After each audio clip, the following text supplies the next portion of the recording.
Sir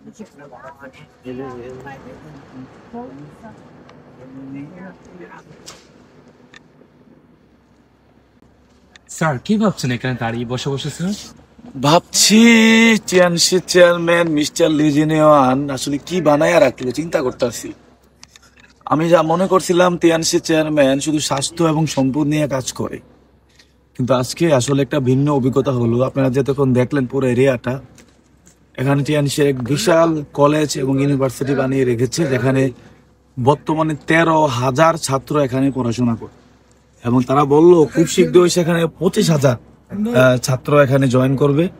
তার মানে এতে আসলে আমরা কি প্রমাণ হলো, সেটা প্রমাণ হলো এটাই যে টিএনসি মানুষের স্বাস্থ্য এবং সম্পদ নিয়েই শুধু কাজ করে না, মানুষের স্বাস্থ্য সুরক্ষা অবদান রাখে না, টিএনসি মানুষের শিক্ষা ক্ষেত্রে অবদান রাখে, মানুষ যাতে একটা উন্নত শিক্ষায় শিক্ষিত হতে পারে।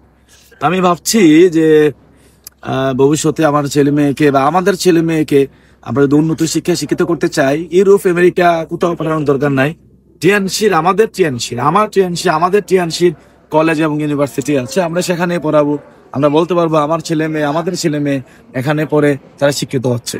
আসলে টিএনসি এখানে আমি অনেক কিছু বললাম, টিএনসিতে অনেক কিছু পাওয়া যায়, কিন্তু একটা জিনিস আমি কখনো বলি নাই যে টিএনসিতে আসলে উন্নত শিক্ষা শিক্ষিত হওয়ার সুযোগ পাওয়া যায়। টিএনসি চেয়ারম্যান সেটাও করেছে, একটা সঠিক মানুষ এবং একজন মানুষের যা কিছু প্রয়োজন সবকিছু টিএনসিতে আছে। আমি বলবো আসলে টিএনসি নিয়ে আপনাদের ভাবনা কি আমি জানি না, কিন্তু আসলে যখন আমরা যখন চায়নাতে আসি বা টিএনসিকে নিজের চোখে দেখি, যতবার আসি ঠিক ততবারই কিন্তু আমরা বারবার অবাক হই। এবং এর আগে আসছিলাম, আজকে এখানে আমি এর আগে আসি নাই। তাহলে টিএনসি আপনি যতবারে দেখবেন, টিএনসিকে যদি পজিটিভ ভাবে দেখেন, আপনি বারবার টিএনসি দেখে অবাক হবেন। টিএনসি সম্পূর্ণভাবে আপনাকে অবাক করে দেওয়ার মতো একটা প্রতিষ্ঠান।